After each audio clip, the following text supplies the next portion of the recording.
Bonsoir, bonsoir, bonsoir. Bonsoir, bonsoir, bonsoir, bonsoir.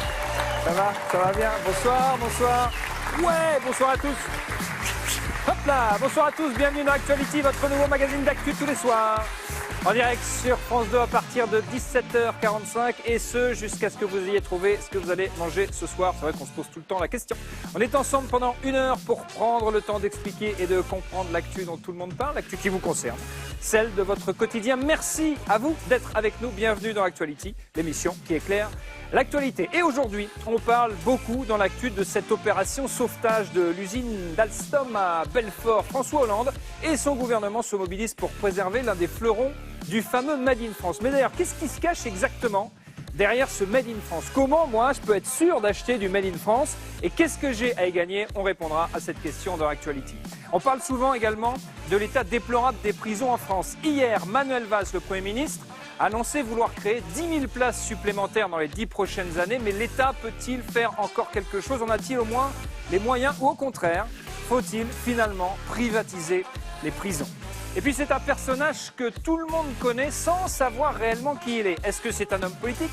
Est-ce que c'est un religieux? En tout cas, le Dalai Lama est arrivé en France aujourd'hui. Pourquoi chacune de ses visites crée-t-elle toujours l'événement? Et pourquoi, visiblement, il dérange? Et surtout, pourquoi il sourit tout le temps? Il sourit tout le temps, Dalai Lama, c'est vrai. Notre invité ce soir, c'est Daniel Russo pour la pièce Mariage et Châtiment au théâtre Hébertot à Paris. Vous regardez Actuality, l'émission qui éclaire l'actualité, sans augmenter vos factures d'électricité. Ah oui, c'est pratique. Et ça ne changera pas. Avec nous, aujourd'hui, 3 éclaireurs pour nous aider à comprendre l'actu. Isabelle Saporta pour les questions de vie quotidienne. Bonsoir, Isabelle Saporta. Vous avez un très beau chandail. Ouais, j'ai un look à la Montbeau. Est-ce qu'on dit encore chandail en 2016? Et non, je pense pas. Enfin, peut-être votre grand-mère dit encore chandail en 2016. Alors mais ma grand-mère est morte. Bon, alors voilà. Alors ça y est, ça. Nickel. Voilà, Bravo. ça c'est fait. Bon, ben écoutez, je me tais. J'allais dire je plaisante, mais non, je plaisante pas d'ailleurs. C'est affreux. Bon, ben, je ne dirai plus rien. J'aimais beaucoup ma mamie d'ailleurs. Philippe Ridé, journaliste au Monde, est avec nous, spécialiste des questions politiques. Salut Philippe. Bonsoir.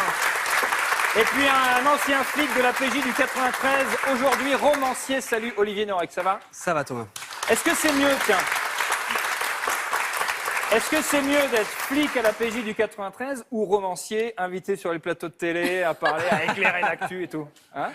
C'est moins violent, c'est moins dangereux, c'est pas moins stressant. Ah, vous êtes plus stressé là? En intervention? Ah, je suis plus stressé ici qu'en Non, c'est pas intervention. vrai. Si, j'ai fait des grosses interventions et j'étais plutôt au jus d'orange. C'est pas Là, vrai. ça allait bien. Le mec, il Non, est là, s'il vous plaît, vous descendez, il n'y a pas de problème, allez hop, comme ça, on va monter dans le Comment tu fourgon, fais y a avec le pas de flingue? souci. Tu fais comme ça Que là, il est tendu, il est stressé. Il faut sauver le Made in France, voilà le message du gouvernement qui vole au secours de l'usine Alstom de Belfort. Mais au fait, c'est quoi exactement, tiens, le Made in France?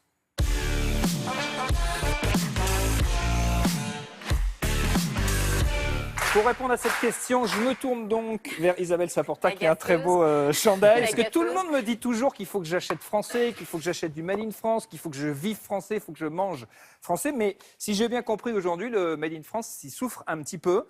D'abord, expliquez-nous l'état des lieux avec cette histoire d'Alstom.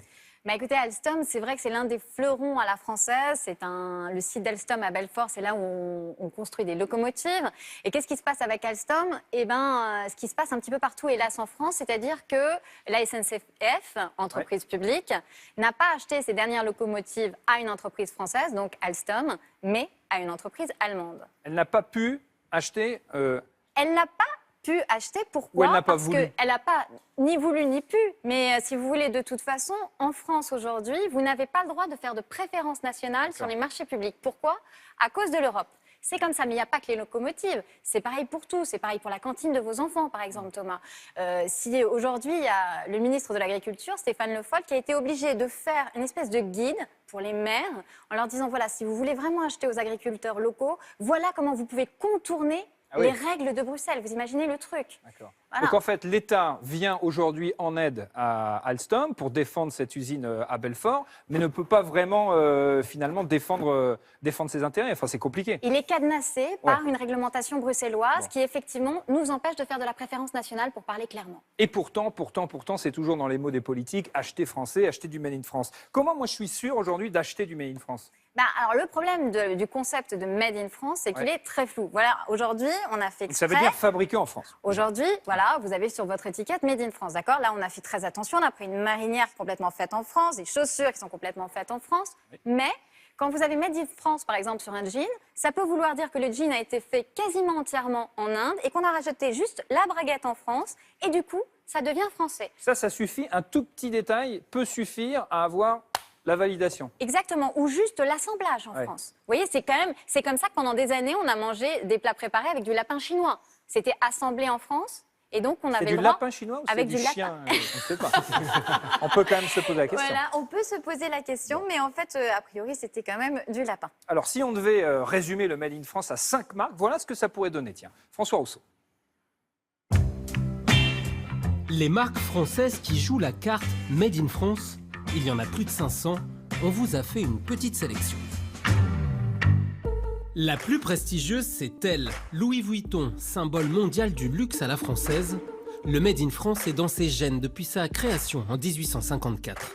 Tous ces produits sont conçus et fabriqués en majorité en France. Deuxième marque, Seb, le bon élève du Made in France. L'inventeur de la cocotte minute est le numéro 1 mondial du petit électroménager. Chacune de ces marques revendique le fabriqué français comme Tefal, Moulinex ou Calor. 70% de ce qui est vendu en France y est produit. La friteuse sans huile, une innovation française, a fait craquer la célèbre animatrice américaine Oprah Winfrey, qui en a fait sa pub sur Twitter. Troisième marque emblématique, Armor Luxe et sa marinière. C'est devenu notre jean à nous, les Bretons, et on en vend des cargaisons entières. Surtout depuis cette photo d'Arnaud Montebourg il y a 4 ans en ambassadeur de la marinière, les ventes ont explosé. L'État aussi a passé commande, Armor Luxe a rhabillé les agents de la SNCF de la tête aux pieds. Quatrième marque, 1083 pour être Made in France et branché. Des jeans fabriqués à moins de 1083 km de chez vous avec en prime ce petit détail. On a transformé la poche de jean en hexagone avec la diagonale des 1083 km. Produire français est ici un acte militant. En plus, c'est pas plus cher qu'un jean fabriqué en Chine. Enfin, dernière marque, voici la miraculée du Made in France, Bioseptile. Il y a 4 ans, l'entreprise de brosse à dents fabriquée en Asie a frôlé la faillite. Son repreneur décide de produire en France. Résultat, l'entreprise est sauvée pour être Made in France jusqu'au sourire. Extraordinaire cette friteuse sans huile. Qu'est-ce que c'est que je ne connaissais pas, moi, cette c'est moins bon que quand il y a plein de grains. Ah bah oui, ça c'est sûr. Alors, mon réalisateur avec Simon me dit dans l'oreillette qu'il faut juste mettre une toute petite cuillère à café d'huile. Oui, c'est le retour de la frite. Elle est vaporisée ensuite. Après, il est bon, friteuse. Parce que j'ai été très intéressé par le produit et je me suis dit c'est peut-être pas mal. Mais vous j'ai l'avez pas acheté, essayé. Philippe? Non, pas encore. Ah voilà, c'est ça. Il n'a pas testé. Est-ce que toutes les marques jouent le jeu vraiment du Made in France? Alors, toutes les marques françaises, voilà, vous avez tout à fait résumé. Marque française, ça ne veut pas dire Made in France. Ouais. Prenons l'exemple de la voiture, par exemple. Vous avez PSA Citroën qui ne fabrique plus que 50% de ses voitures en France, même pas 30% pour Renault. Et finalement, à la fin, il faut mieux acheter une Toyota Yaris qui a été faite à Valenciennes que certains modèles de chez Renault. Ah oui, d'accord. Ce n'est pas des marques françaises, mais ça produit en France. Ben voilà, ce qui compte, c'est les emplois au final. Comment je m'y retrouve, moi? Comment on s'y retrouve? C'est pas simple. Le label, on a vu donc Made in France, c'est pas vraiment costaud. Ce qu'il faut plutôt, c'est le label Origine France garantie. Ça a été créé il y a 6 ans par un député, Yves Gégaud, qui a décidé qu'il y en avait marre de nous prendre pour des canards sauvages et qu'il fallait qu'il y ait 50 à 100% de la valeur ajoutée finalement et des emplois qui restent en France. Vous avez une petite application aussi qui est très très bien faite qui s'appelle Made in Emploi pour savoir quand vous achetez tel ou tel produit, telle ou telle marque, combien ça fait d'emplois en France. Donc on prend son appli, on a son téléphone, crac, on met comme ça et on sait combien d'emplois. 250 emplois. 250 emplois pour ça. 250 emplois. Donc si vous voulez, c'est Moulinex, Krups, Seb. Et donc c'est vrai que c'est intéressant parce que c'est ça qu'on a envie de savoir au fond. Ouais. En plus de ça, comme dans toutes les publicités, il faut savoir lire entre les lignes. Moi, j'ai failli me faire avoir et changer de portable. Parce que j'avais lu une publicité sur un abribus qui disait « La deuxième marque de mobile la plus vendue est française ». faire attention, c'est la marque qui est française. Le service après-vente, il est aussi français, mais le portable, dont je ne citerai évidemment pas la marque, est entièrement construit en Chine. D'accord. Donc voilà, il faut faire attention aux gens qui surfent sur le... Pour continuer sur ces histoires de fraude à l'origine, par exemple, en Italie, un pays que je connais bien, Vous avez été Chinois, correspondant du Monde de longues années voilà, en Italie. pendant 8 ans. Les Chinois ont importé à la fois leur main-d'œuvre, des Chinois qui viennent travailler en Italie, ils importent le tissu, et ils fabriquent tout ça dans des hangars dans la région de Prato, une ville près de Florence. Dans ces hangars-là, la moitié des vendeurs qui vendent sur les marchés de province des habits, etc., viennent tous les samedis charger leurs camionnettes, repartent en France et avec une étiquette Made in Italy. Or, le tissu, la main-d'œuvre, tout est chinois. Tout est chinois. C'est plus cher le Made in France ? C'est vrai qu'à part l'exemple du jean 1083 qu'il y avait dans ce petit reportage qui était très intéressant, dans l'ensemble, c'est un peu plus cher, il faut dire les choses. Là, par exemple, on a ce cabas qui est très joli, mais qui coûte quand même 239 €. Et les chaussures... Vous pouvez nous le montrer, s'il vous plaît, Isabelle ? Voilà. C'est vrai qu'il est beau, hein, ceci Ouais, dit. 225, j'exagère. Ouais. 239 les chaussures, bleu, blanc, rouge, hein, vous avez remarqué ? Ouais, on est non, raccord, non, mais il y a des hein, ça a on a fait bossé, des ça a efforts. bossé. Les slips aussi. Vous avez des slips également. Mais 26 €. Donc très bien le Combien slip le slip français. Mais 26 € quand même. 26 € le slip, Donc, ok. Mais bon, voilà. Mais si vous voulez, le truc, c'est qu'effectivement, les emplois sont locaux, et ça, c'est quand même très important. Ouais. Vous savez qu'on pourrait créer entre 55 000 et 160 000 emplois si on achetait 1 à 2 fois des chaussures en France, françaises, plutôt que de les acheter étrangères, ou des vêtements français. Donc c'est vrai que, voilà, ça vaut le coup quand même. On va écouter, tiens, le créateur du slip français, Guillaume Gibaud. Écoutez-le. Le slip français est une marque de sous-vêtements haut de gamme qui est un peu plus chère que certaines marques, qui reste moins chère que d'autres. On fait notre maximum pour être vraiment dans les meilleurs prix. On fabrique tout à la main en France. On fait travailler 35 personnes chez nous au slip français ici dans les bureaux et dans les boutiques. Et on fait travailler un équivalent temps plein de 40 personnes à l'année qui fabriquent tous les produits chaque jour. Donc au final, on aide à maintenir 75 emplois en France. C'est le prix d'une fabrication à la main et avec amour en France. C'est sans doute la raison pour laquelle le slip français cher. coûte 26 €. Est-ce que ça veut dire que ça sera tout le temps comme ça ? Dès que je vais acheter français, ce sera forcément plus cher. Mais ça veut Est-ce qu'ils dire... sont battus, en gros, les producteurs français ? Ça veut dire que certains candidats à la présidentielle comme Montebourg n'ont pas tort, sans faire de polémique, en disant qu'il faudra réserver certains marchés à des entreprises françaises. C'est ce qu'on devrait faire pour les cantines. Ça va peut-être passer... Alors là, c'est un slip. Hein. Ouais. Ça va peut-être passer avec un amendement sur les cantines. Ouais. Il faudrait aussi qu'il y ait finalement la charge carbone. Mmh. C'est-à-dire que le prix... C'est pas facile de parler avec le slip derrière. Hein. Je m'excuse avec le slip. Bon, voilà. Avec le fait qu'en fait, on compte pas l'essence et le prix de l'essence dans le produit final. Voilà. On fait pas de bons slips sans casser voilà, c'est ça. Donc, si j'ai bien compris, à cause de l'Europe, l'État est un petit peu coincé et a du mal à soutenir le Made in France. Il faut pas confondre, ça surtout l'intérêt, ce que vous nous avez appris, entreprise française et Made in France. Et il faut plutôt se fier à quel label ? Origine France Garantie. Bon. Voilà, tout à fait. Donc, à la question, est-ce que je suis sûr d'acheter français ? C'est compliqué, hein, c'est compliqué. Merci beaucoup Isabelle. Vous regardez Actuality, l'émission qui éclaire l'actualité et qui, pour le coup, est garantie 100% Made in France. Tout de suite, c'est la rubrique VOVF avec Bruno Donnet. Allons-y.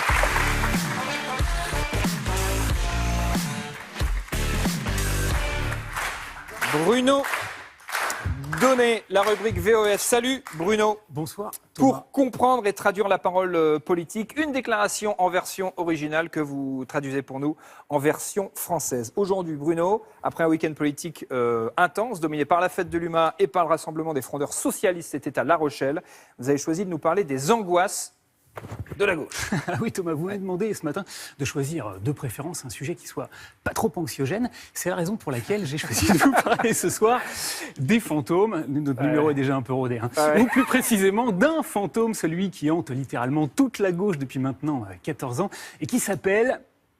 Le spectre du 21 avril. Le résultat du premier tour de l'élection présidentielle qui vient de tomber est comme un coup de tonnerre. Voilà, alors pourquoi est-ce que je vous parle de ça ? Eh bien parce que ce fantôme-là est ressorti de l'armoire tout le week-end. Et qui l'a réveillé ? Eh bien l'aile gauche du Parti Socialiste qui, par la voix de Benoît Hamon et d'Arnaud Montebourg, a réclamé une primaire. Alors pas seulement pour les socialistes, Thomas, pour toute la gauche. Si nous ne le faisons pas, nous sommes aujourd'hui à peu près certains d'une élimination programmée.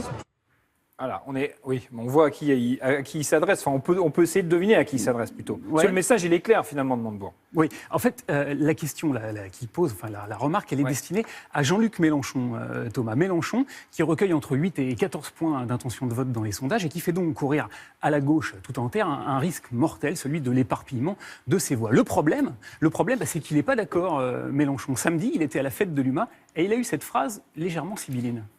La campagne est commencée pour moi. C'est pourquoi je suis obligé de dire, écoutez, dans cette campagne, c'est mon calendrier qui compte. Voilà, une petite phrase qui, traduite en langage des signes, veut dire... ou, si vous préférez les mots au geste et la subtilité à la vulgarité, moi, les angoisses des socialistes, je m'en tamponne. S'ils ont peur que la gauche soit éliminée, ils n'ont qu'à voter pour moi. Alors c'est subtilement joué, je ne sais pas si le mot subtilement est bien employé, en tout cas de la part de Jean-Luc Mélenchon. Pour quelle raison vous pensez ça ? Eh ben, parce qu'en expliquant aux socialistes que s'ils ont les jetons, que le second tour ressemble à ce que redoute Benoît Hamon... Ouais. On nous proposera de voter entre qui ? Nicolas Sarkozy et Marine Le Pen ? Voilà, il leur dit ça. Il dit en fait, ils n'ont qu'à voter directement pour lui. Et Jean-Luc Mélenchon envoie le mistigris de l'ambitieux qui veut la jouer perso dans les pattes des frondeurs. C'est malin. Et il leur dit au sujet de leur candidature exactement la même chose que Manuel Valls. Je trouve ça puéril, cela n'a aucune irresponsable.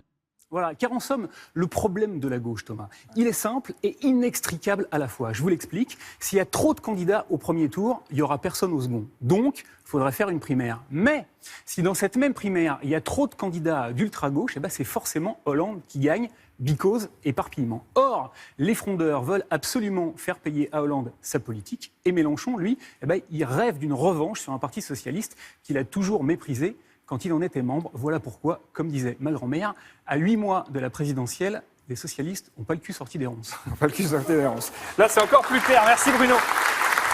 Philippe Ridé, spécialiste des questions politiques dans Actuality. Comment la gauche peut s'en sortir, de cette situation, la situation que vient de nous décrire Bruno à l'instant ? Là, dans la mesure où on est dans la primaire d'une primaire, enfin dans une espèce de présélection de la sélection, chacun a intérêt à tirer la couverture à soi. Maintenant, je pense qu'à un moment donné, le principe de réalité devrait quand même un peu s'imposer à la gauche, mais la gauche a déjà démontré dans le passé qu'elle n'était pas à l'abri du pire. Donc, mais est-ce que l'histoire répète à chaque fois repasse les mêmes plats? Je ne sais pas. Il est vrai que quand Mélenchon dit tout le monde doit se plier à mon calendrier, ça fait un peu sourire, mais en même temps, il a l'air assez déterminé. L'État peut-il encore faire quelque chose pour les prisons françaises ? En a-t-il seulement les moyens ? Au contraire, faut-il finalement privatiser les prisons ? C'est la deuxième question d'Actuality ce soir.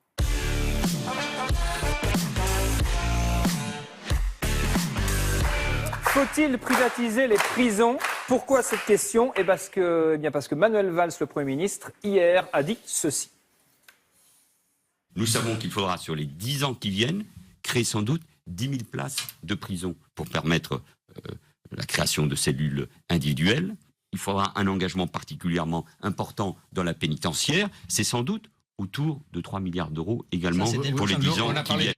10 000 places de prison supplémentaires dans les 10 prochaines années, 3 milliards d'euros de budget. La deuxième question donc d'Actuality, faut-il privatiser les prisons ? Je vais la poser à Olivier Norek, donc ancien flic, je le rappelle, à la PJ du 93, aujourd'hui romancier, et à Nelia Arzoun qui nous a rejoint. Bonsoir Nelia, merci d'être avec nous. Vous êtes actrice et vous jouez dans le film La Taularde qui sort en salle mercredi, après-demain, un film d'Audrey Estrugo avec Sophie Marceau, dont l'intrigue se déroule précisément dans une prison pour femmes. Et pour les besoins du film, vous avez rencontrer des prisonniers et des gardiens de prison. Alors avant d'écouter votre témoignage, d'abord cette question à Olivier et une précision. On parle souvent de l'état déplorable des prisons en France. Qu'en est-il exactement ?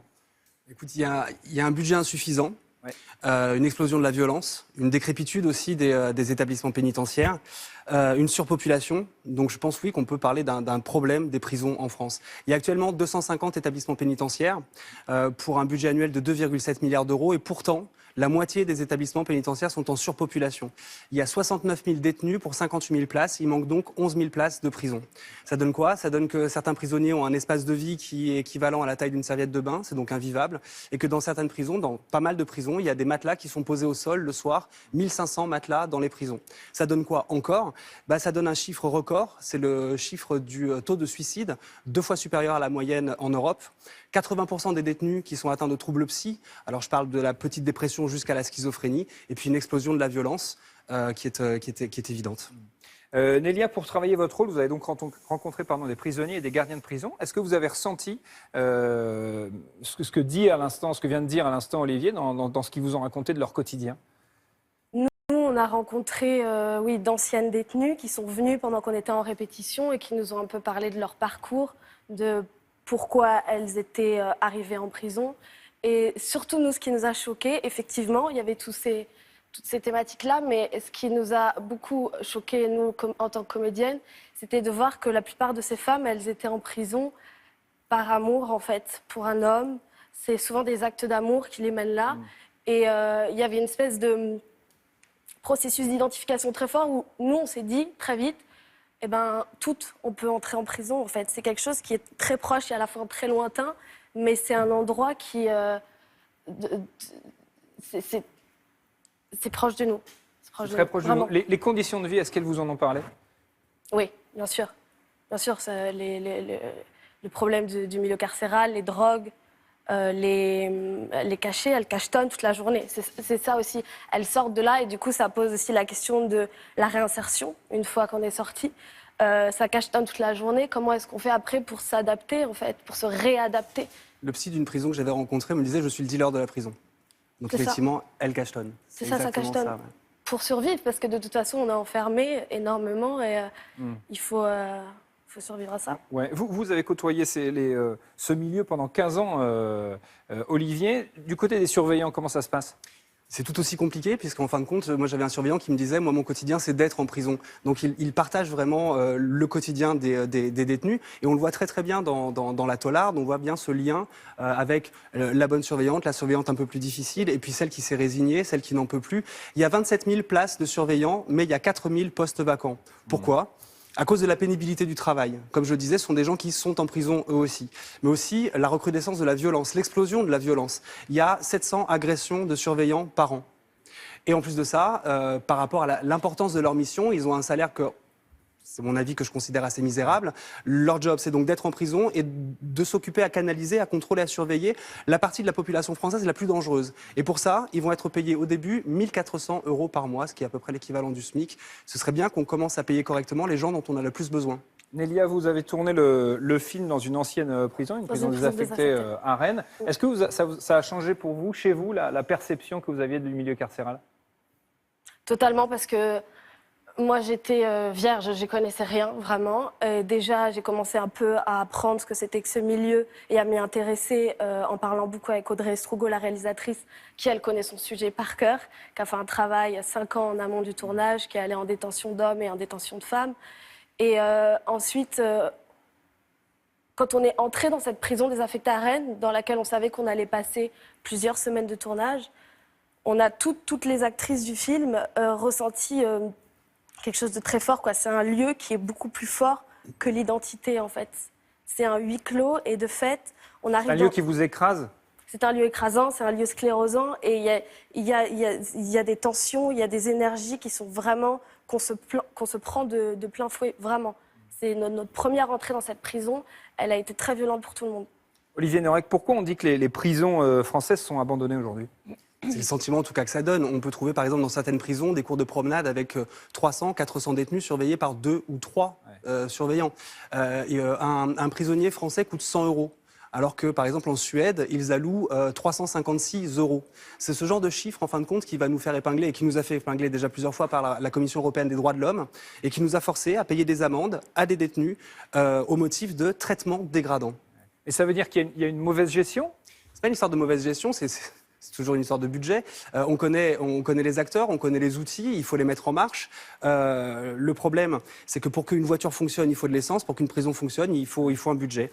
Alors, si la prison déborde de prisonniers, c'est qu'on a dépassé la capacité d'accueil, donc on n'est pas capable de leur offrir un lit. Si on n'est pas capable de leur offrir un lit, imaginez les problèmes qu'on peut rencontrer sur l'entretien des établissements, l'hygiène, les acteurs sociaux, le suivi médical, le suivi psy, la réinsertion qui est capitale, l'enseignement, quand on sait que 10% des détenus sont illettrés ou analphabètes.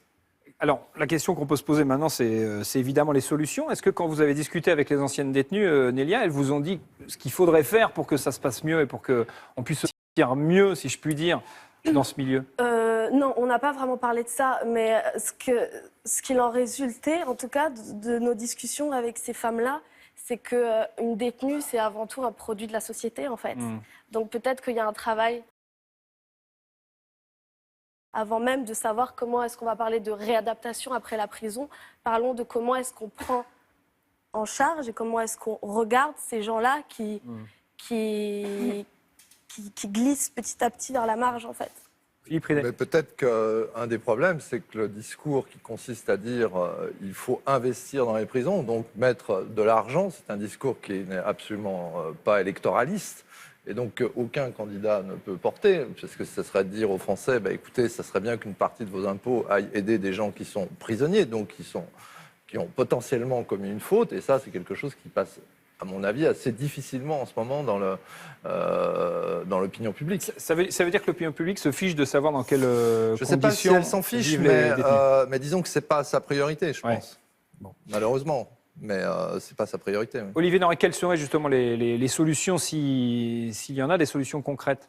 La prison, ça a longtemps été considéré comme vraiment une décision de dernier recours. On préfère les aménagements de peine, les travaux d'intérêt généraux, le sursis, le contrôle judiciaire, le rappel à la loi, le stage de citoyenneté, le bracelet électronique. Sauf que cette année, par exemple, il y a eu une baisse de 14% de ces aménagements de peine. Ça, c'est une première piste. Deuxième piste, il y a une hausse de 14% des prévenus dans les prisons. Les prévenus, c'est des gens qui n'ont pas encore été jugés définitivement. Seconde piste.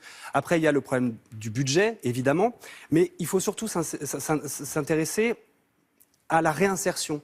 La réinsertion, c'est le pendant de la détention. Je ne pense pas qu'il soit efficace et complètement inutile de prendre une personne qui a dérapé dans la société, qui est en rupture avec la société, de la mettre dans une prison pendant 1 mois ou 4 ans, de la laisser faire son temps sans lui avoir appris un métier ou sans lui avoir offert un enseignement pour passer un diplôme, et de le remettre à l'exact endroit où il avait dérapé. C'est un concept qui n'est pas viable, en tout cas. Détacher la réinsertion de la détention, ça amène à un chiffre qui est assez hallucinant, c'est 60%. 60%, c'est le chiffre des prisonniers actuellement qui vont retourner en prison. C'est le chiffre de la récidive. Nélia, est-ce que le film, est-ce que La Tollarde peut nous aider à comprendre réellement ce qui se passe? Oui.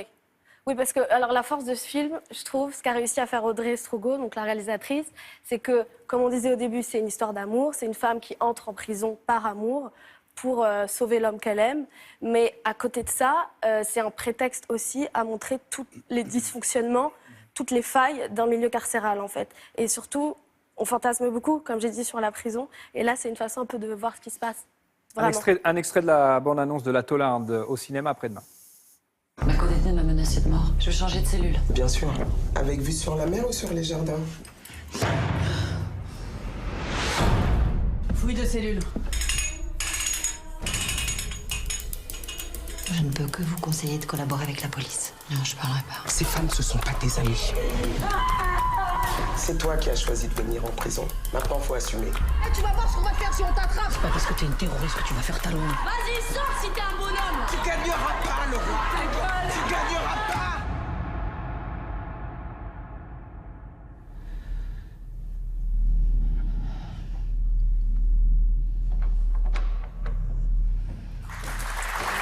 La Tollarde au cinéma après-demain, film d'Audrey Strogo avec Sophie Marceau, avec Nélia Arzoun qui est notre invitée ce soir. La question d'Actuality, cette deuxième question, c'est faut-il privatiser les prisons? Est-ce que ce serait une solution pour régler tous les problèmes qu'on vient d'évoquer? C'est que mon avis. Si à chaque fois que ça ne va pas très très bien, on crie à la privatisation, alors dans ces cas-là, on va se poser la même question sur l'enseignement. Là, ça fait un certain temps quand même bien que sûr, ça ne va pas bien. Mais pour les autres aussi, l'enseignement, la justice, la police, on peut pas privatiser à tour de bras. Moi, je suis toujours inquiet de voir les missions régaliennes de l'État entre les mains de sociétés privées. Privatiser, c'est déléguer. Déléguer, c'est perdre une partie du contrôle. Et je ne pense pas qu'il soit acceptable que l'État français n'ait pas le contrôle total missions les plus importantes. Isabelle Ça, Saporta. alors là, ça, je suis entièrement d'accord avec lui parce qu'à chaque fois Ça qu'on me l'a rassure. fait, ce qu'on appelle des délégations de services publics, pour les cantines scolaires pour nos enfants, pour l'eau du robinet, à chaque fois, on a payé beaucoup plus cher à des industriels qui finalement, bon, bah voilà, on Pas fait du rendu un gras, meilleur service. on fait du gras sur le dos des administrés que nous sommes. Donc non, il faut juste effectivement que l'État prenne en main ces missions régaliennes. Vous Ça, avez tout à fait ça existe raison. dans d'autres pays, les prisons privatisées, ça existe aux États-Unis. Ça existe aux États-Unis. Et qu'est-ce que ça donne? Ça marche? Écoute, je regarderai la prochaine fois. Il s'en sort bien, Olivier Norek, merci. Beaucoup. Je voulais juste dire, Ouais. par rapport à la bande-annonce qu'on vient de voir de La Taularde, que j'ai eu la chance, merci, de voir en avant-première, c'est pas le film ultra violent qu'on vient de voir, c'est aussi un film d'atmosphère, d'ambiance, qui pose vraiment les bases du truc et qui vous met vraiment au niveau du sol. C'est-à-dire qu'on va voir vraiment par le petit trou de la lorgnette exactement comment ça se passe. Et je trouve que la bande-annonce était un peu film d'action, c'est aussi un film d'ambiance et d'atmosphère qui va vous permettre d'avoir une vraie image de l'état des prisons pour femmes. La Taularde d'Audrey Estrogo, donc après-demain en salle avec Sophie Marceau et avec Nélia Arzoun. Vous restez avec nous, Nélia, Ok. jusqu'à la fin de l'émission? Ouais. Il y a un petit jeu de l'actu, on verra si on joue bien à l'actualité. On va voir. Il est 18h13, vous êtes sur France 2. Si vous venez de nous rejoindre, vous êtes dans Actuality. Et vous saurez d'ailleurs dans quelques instants quel est l'âge exact du Dalai Lama. Et vous serez très surpris. Actuality, l'émission qui éclaire l'actualité, mais qui n'y est absolument pour rien. On préfère vous le dire tout de suite dans cette météo exceptionnelle. Tout de suite, c'est l'autre actu de Marion Seclin. Allons-y.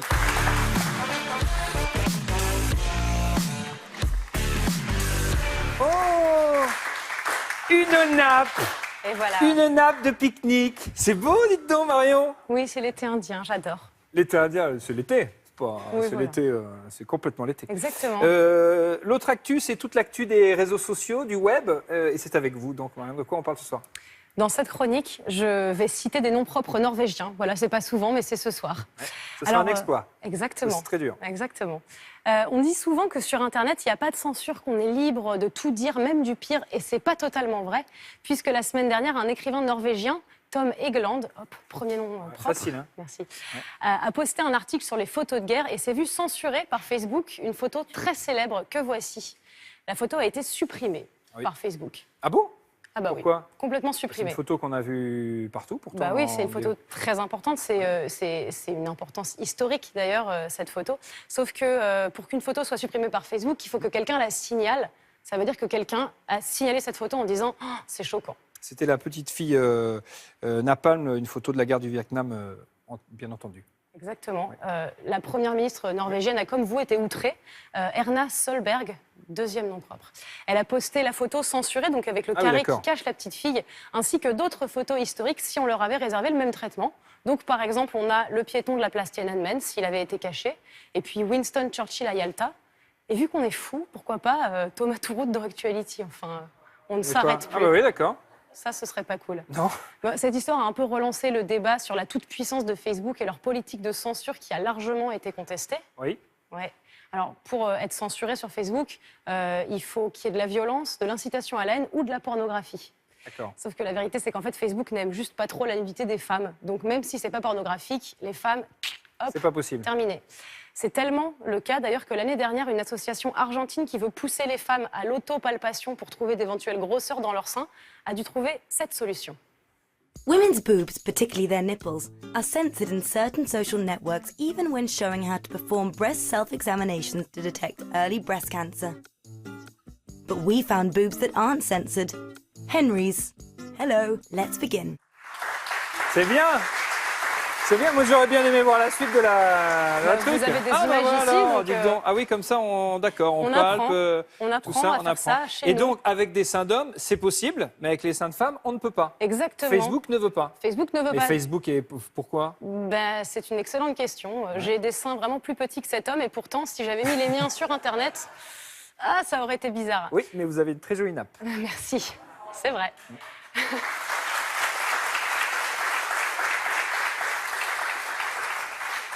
Après, la censure, c'est aussi un peu rigolo parce que vous mettez un petit carré noir à un endroit parfait et ça rend n'importe quelle photo amusante. Par exemple, vous avez ici Daniel Craig, donc James Bond, qui a l'air habillé, mais avec un petit carré au bon endroit. Il a Ouais, l'air complètement nu. complètement nu. Ça marche aussi avec les volleyeuses des JO. Ah oui, très bien, très Voilà, bien. c'est pour vous dire à quel point leurs vêtements sont très couvrants.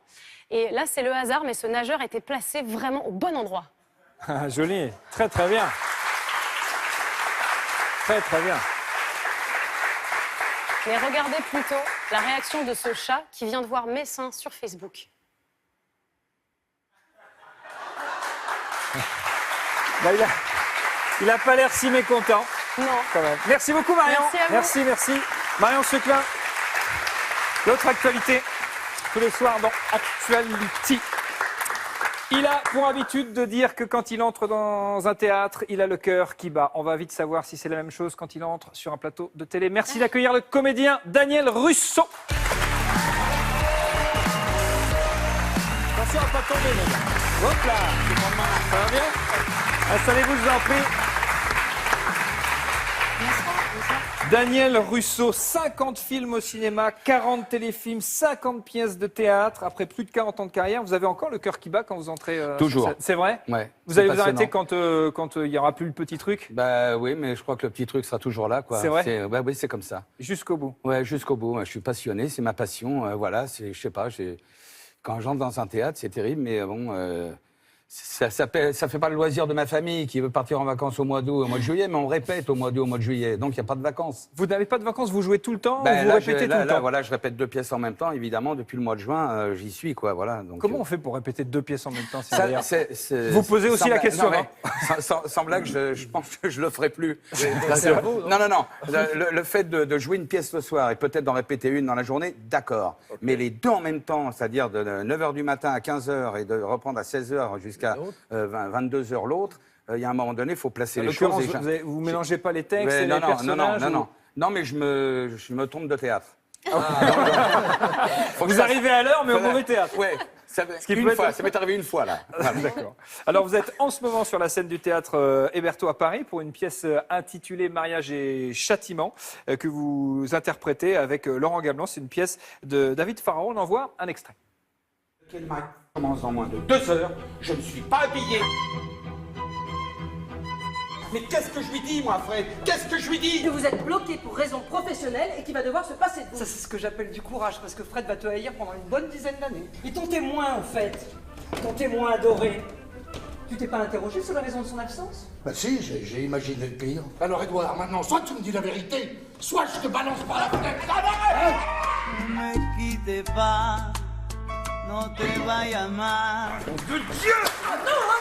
Bravo, Mariage et Châtiment, Daniel Russo, au théâtre Hébertot à Paris. Alors, dans cette pièce, vous mentez à votre meilleur ami pour ne pas avoir à assister à son mariage. Je veux y aller. Oui. Je veux y aller, mais j'ai vraiment un gros empêchement. Je ne veux pas lui faire de peine. Je lui dis, j'aurai un peu de retard à ton mariage. Ouais. Et c'est vrai, j'aurais pu avoir un petit peu de retard. Sauf que ça va être un énorme retard parce que je suis piégé. D'accord. Voilà, et comme il prend une crise de folie, on le voit où il veut me jeter par la fenêtre, c'est un instinct de survie qui fait que je vais balancer un mensonge dont on ne réchappe pas, vraiment le truc à ne pas dire, et qui va faire que pendant toute la pièce, je vais essayer de rétablir la vérité, parce que rétablir la vérité, c'est quand même pas facile, et il n'y arrive jamais. Il y a toujours un truc qui fait qu'il ne peut pas. Dans la vraie vie, vous avez déjà fait une chose pareille? Mentir, un mensonge énorme à un ami très très très cher, à votre meilleur ami, tiens. Non, moi ce qui m'a... Ouais, moi, c'est même pas mentir. J'ai menti à mon père. Mais j'ai pas menti, je lui ai pas dit la vérité. Mais c'est vrai que dans la pièce, je dis, ne pas dire la vérité, c'est aussi une façon de mentir. Ah, c'est vrai, ne pas dire la vérité, c'est aussi une façon de mentir. Et parce que je lui avais pas dit que je prenais des cours de théâtre, alors que moi, je sortais de l'école Boulle, que j'avais un métier, que je travaillais bien, il était fier de ça. Il avait tout fait. Vous l'avez demandé? Comment? Si vous preniez des cours de théâtre. Non, j'avais rien dit. Ah bon, bah alors il vous l'a pas demandé. Non, mais j'avais tout caché. Ah oui. C'est-à-dire, j'avais tout caché. Quand il me disait qu'est-ce que tu fais, je ne disais pas ce que je faisais. Juste au moment où, quand j'ai voulu passer le conservatoire, j'ai profité d'un déjeuner pour lui dire voilà ce que je vais faire. Peut-être que je vais arrêter mon métier. Je voulais pas lui faire de peine. Voilà. J'ai pas dit la vérité parce que je voulais pas lui faire de peine. Je savais que ça lui ferait de la peine. Vous n'en êtes pas voulu, finalement. Ben, c'est-à-dire qu'il m'a dit mais il y en a beaucoup qui se présentent. Je lui ai dit je sais pas, 1200, 1300. Et ils s'en prennent combien? Je lui dis une quinzaine, il me fait vas-y. Et comment on sait qu'un acteur ment? Comment on sait qu'un acteur ment? Parce que précisément, c'est un acteur. Là, peut-être, là, tout ce que vous nous avez dit, là, ça se trouve, c'est n'importe quoi. Écoutez, je vais vous dire une chose, si on voit qu'un acteur ment, c'est pas un bon acteur. Nous, on a Oui, donc rien on ne vu, sait là. pas si vous mentez, en fait. Là, on n'a rien vu. Là, on n'a rien vu. On n'a rien vu. Vous nous avez Ouais. menti ou pas? Non. Mais là, comment on sait que vous n'avez pas menti? Nélia, vous mentez? Vous avez déjà des. Ouais, moi je mens tout le temps. Tout le temps. C'est pas vrai. J'adore mentir, c'est une passion. Ah, vous Je mens adorez beaucoup. mentir? Ouais, je mens beaucoup. Beaucoup C'est et une des fois, passion. Mais c'est terrible d'avoir une passion comme ça. Ouais, je me laisse embarquer dans des trucs des fois. Ouais, mais ça, c'est des canulars, c'est ça? Non, je Non sais pas, je mens des petits mensonges. Parce que moi, j'adore Ouais. faire des canulars, donc automatiquement, c'est vrai que je mens énormément aussi beaucoup. Mais ça, c'est plutôt un amusement, mais il faut se méfier. Ouais. Parce Oui, que faut moi, un se jour, méfier. j'ai fait un canular comme ça, parce qu'il y avait des gars qui parlaient, on était dans un studio d'enregistrement, ils parlaient régime. Ouais. J'en pouvais plus. Et à un moment donné, je lui ai dit, mais faites comme moi, parce que j'avais maigri à ce moment-là. Je lui ai dit, tous les matins, c'est un chimiste qui m'a dit ça, tu prends une mine de crayon HB, c'est dans les critériums, et tu craques ça tous les matins, après tu manges ce que tu veux. Et tu vas maigrir. Et je balance ça comme ça. Et combien l'ont fait? Sauf que 6 mois après, je vois un des gars arriver qui était comme ça. Et je me dis, mais il n'a pas fait ça. Et il me dit, tu sais, ton truc de crayon, je le fais. Bah, je me fais plaisir, hein, je mange. Mais j'ai pas osé. Alors là, j'ai pas osé lui dire que c'était un canular. En fait, le crayon ne donne pas bonne mine. Non, mais attends. Joli, Philippe Coudet, bravo. Mariage du châtiment, c'est le titre de votre pièce que vous jouez à Paris au théâtre Hébertot. C'est un personnage que tout le monde connaît sans savoir réellement qui il est. Le Dalai Lama est arrivé en France aujourd'hui. Alors pourquoi chacune de ses visites crée-t-elle toujours l'événement? Pourquoi ce chef spirituel tibétain est considéré aujourd'hui comme l'une des personnalités les plus influentes du monde? Et surtout, pourquoi il sourit tout le temps?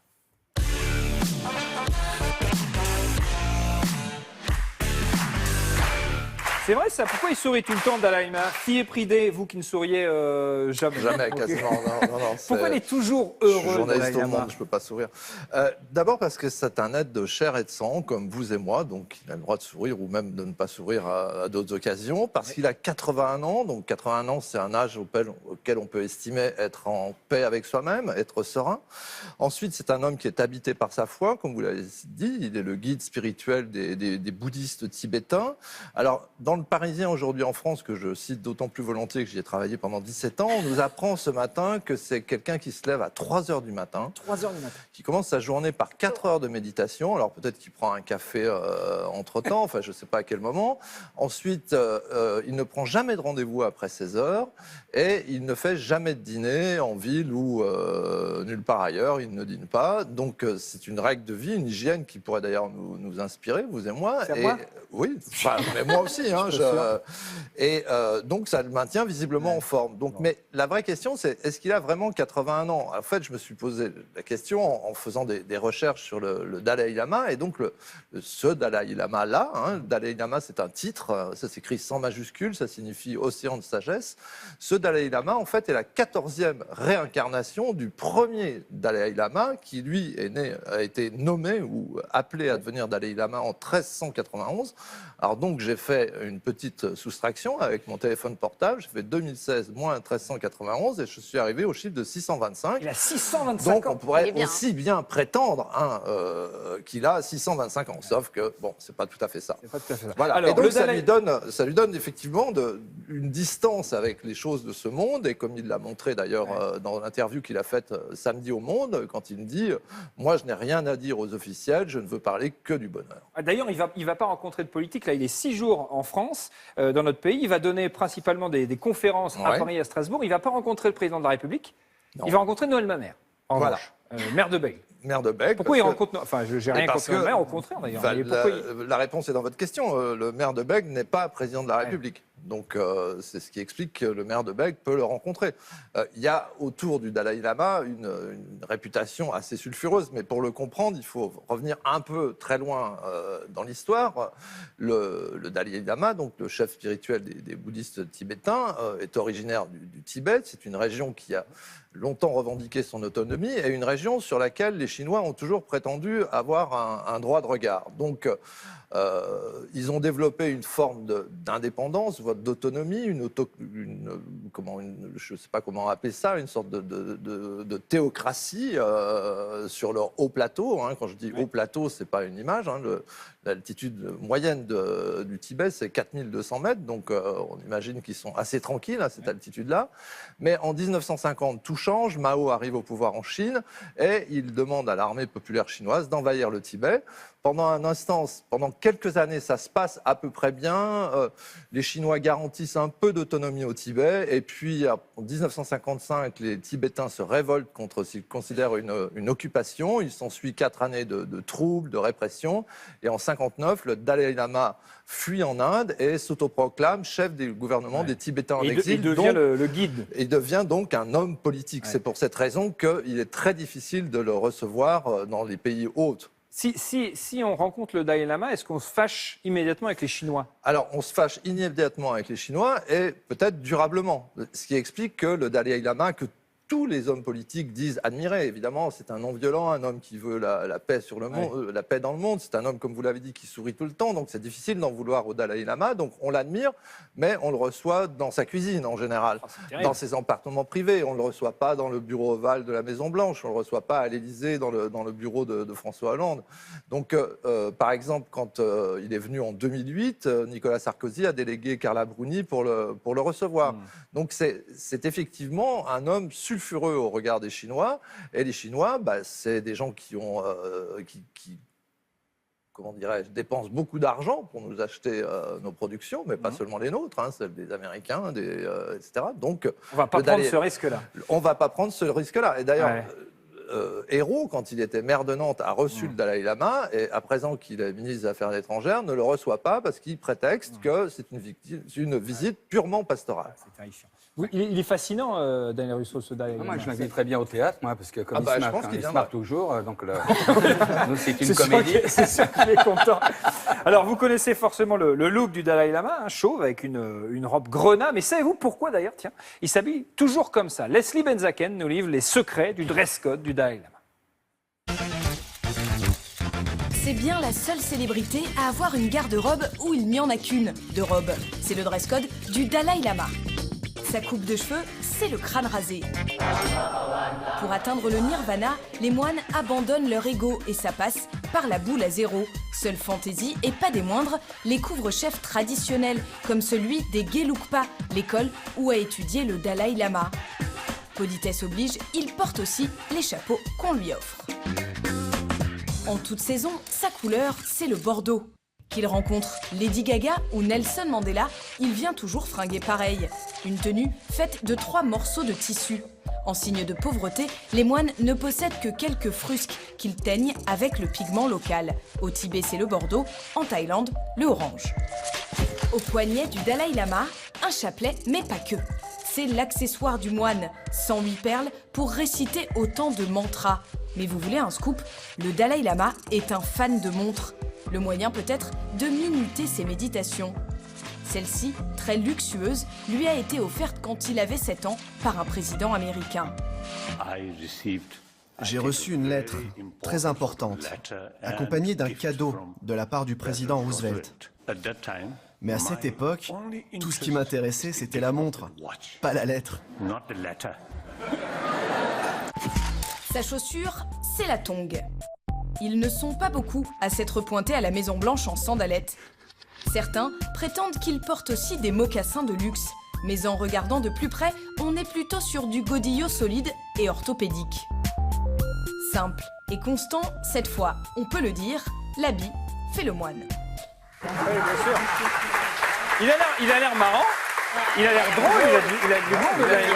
Il a du monde. Ça serait un personnage extraordinaire de cinéma, Nila. Ça l'a déjà été. Ça l'a déjà été d'ailleurs, c'est vrai. Puisque Scorsese a fait un film, Kundum, oui, exact, bien sûr, au Dalai Lama. Est-ce que c'est le petit poussé qui fait peur à tout le monde?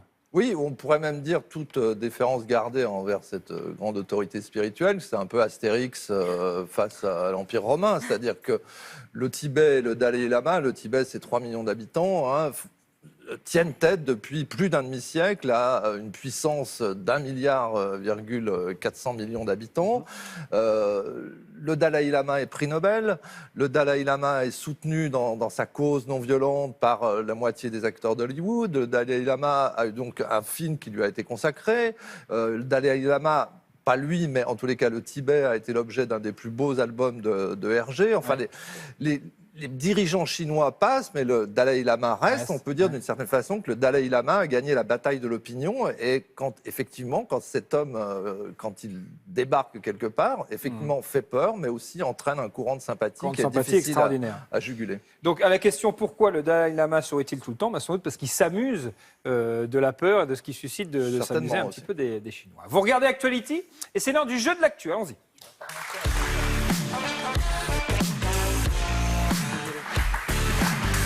Le jeu de l'actu dans l'actualité pour savoir si nos invités, Nelly Arzoun et Daniel Russo, suivent l'actu. Des questions pièges, je vous le dis direct. Non, absolument pas. Rassurez-vous, il n'y a pas de problème. Vous jouez tous les deux, on va voir qui va avoir la bonne réponse. Et vous pouvez vous appuyer sur Isabelle Saporta, qui sur Philippe Coudet. Et je vous déconseille Olivier Norek, puisqu'il ne suit pas l'actu. Première question, écoutez bien Daniel et Nélia. C'est la une du Parisien du jour, le couple Hollande-Royal, où l'on apprend que Ségolène Royal a de nouveau une influence sur le président de la République. Et on apprend également le surnom que les employés de l'Élysée donnent à la ministre de l'écologie. Mais quel est donc ce surnom? Il la surnomme Maman. Non. Il la surnomme la Reine-Mère. Il la surnomme Royal Hobart. C'est pas mal. Ou il la surnomme Royal Canin. Alors, ça, La B. C'est la B, c'est une bonne réponse. La Reine-Mère. C'est une bonne réponse de Daniel. Et Daniel Russo avait la réponse également, la Reine-Mère. C'est le surnom de Ségolène Royal. On en parlait à l'instant, le Dalai Lama est donc en France et on sait qu'un ingrédient précis ne sera dans aucun des plats durant son séjour. Car le Dalai Lama n'aime pas ça. Ouais, ça, je sais pas. Quel est donc cet ingrédient? C'est l'ail. C'est le fromage. C'est du lama. C'est du Serge Lama. C'est de là. C'est de l'ail, Nélia. Très bien, très bien. Dites donc. C'est pour ça qu'il ose sourire, en fait. Vous l'avez dit au hasard ou ça vient... Ah oui. Complètement au hasard. Très bien. Fromage. Mais ça compte quand même. Ça compte quand même, c'est bon. Troisième question. Le Front National a des difficultés à trouver les 15 millions d'euros nécessaires à la campagne pour les présidentielles. À quelle personne, totalement inattendue, Marine Le Pen a-t-elle donc fait appel pour financer sa campagne? Sa campagne. Elle a fait appel à sa nièce, Marion Maréchal Le Pen. Elle a fait appel à son père, Jean-Marie Le Pen. Elle a fait appel à la société Big Malion. Elle a fait appel à Jérôme Cahuzac. À son père. À son père. Bonne réponse de Daniel Russo. Je crois qu'on est à égalité, 2 points partout. Si je ne m'abuse. Question suivante. Où cette photo a-t-elle été prise? Alors attendez, je vais faire les propositions. Daniel, et vous me direz ensuite. Ok, mais vous avez levé la main en premier, donc vous avez la primeur. Cette photo a été prise à l'université d'été des Frondeurs de La Rochelle. Elle a été prise à la fête de l'UMA. Elle a été prise à la Convention internationale des proctologues. Elle a été prise au dernier casting pour la série de Jean-Marc Morandini. Oh non! Daniel Russo. La fête de l'UMA. Oui, bonne réponse. Bonne réponse. Alors oui, j'ai un ami qui est allé à la fête de l'UMA et dit qu'il y avait un stand avec des gens tout nus. Et si on entrait dans le stand, on se mettait tout nu, pas de problème. La Fédération des naturistes de France avait un stand. Incroyable. Il est au courant de tout, Philippe. Il avait étudié la question. J'ai vu une interview de Pierre Laurent qui disait bah oui, il n'y a pas de raison qu'il ne soit pas aussi convié. On peut être nu et communiste. Voilà, on a le droit. Dernière question. Invité du festival de Deauville qui a lieu ce week-end, l'acteur d'Harry Potter, Daniel Radcliffe, a déclaré, je cite, « Si je reprends le rôle d'Harry Potter à 40 ans, c'est que j'aurais foiré ma carrière. » C'est que... Oui, ça c'est sûr. C'est que j'aurais vraiment besoin d'argent. Aussi, ça marche, les deux, elles marchent. C'est qu'il ne me reste plus que 10 ans pour avoir une Rolex. C'est que j'aurai toujours une tête de puceau. Punaise. Bah B. Alors B, vous dites l'argent. J'aurais foiré ma carrière. Ouais, bonne réponse de Daniel Russo. C'est une excellente réponse. Daniel Russo qui remporte le jeu de l'actu. Tous les soirs, Mathieu Madénian et Thomas VDB adressent un message à une personnalité de l'actualité. Aujourd'hui, ils s'adressent à toute la communauté musulmane pour leur souhaiter une bonne fête de l'Aïd el-Kébir. Aujourd'hui, c'est l'Aïd el-Kébir. On voulait souhaiter à tous les musulmans qui nous regardent une bonne soirée de fête, un joyeux Aïd el-Kébir. Joyeux Aïd el-Kébir. Mais c'est l'air de la chanson. Voilà, on voulait un petit peu apaiser le climat. Il y a eu pas mal de polémiques, notamment autour du burkini. Il y a eu pas mal. Ouais, et si vous aimez pas le burkini, mon gars, n'en dégoûtez pas les autres. Merci. Si tu racontes pas ça le débat. Le débat, c'est qu'il y a des gens qui mettent le burkini, ça leur permet de s'émanciper et d'aller à la plage, et d'autres que ça choque. C'est ça. Voilà. Ouais. En même temps, je les comprends, les anti-burkini. C'est vrai que tu mets un truc comme ça, mon gars, tu dois crever de chaud en plein cagnard. Ça doit pas être facile. Les anti-burkini, mais pas le burkini. Bah, de quoi ils se plaignent, les gars, alors? Bah, ça les gêne. Mais c'est pas eux qui le portent, le machin. Mais non, ça les choque de voir des gens habillés de la tête aux pieds à la plage. Ah bah attends, à ce moment-là, moi, il y a un autre truc qui me choque. C'est que cet été, j'étais à la plage, au Cap d'Agde. À un moment, je suis en train de me baigner, j'étais en train de faire du sous-l'eau. Enfin, bon, voilà, je cherchais des bulots pour ma collègue. Et à un moment, mon gars, je nage comme ça, derrière un rocher. Je tombe nez à nez avec un pénis, mon gars. Eh ben ça m'avait choqué. Aussi,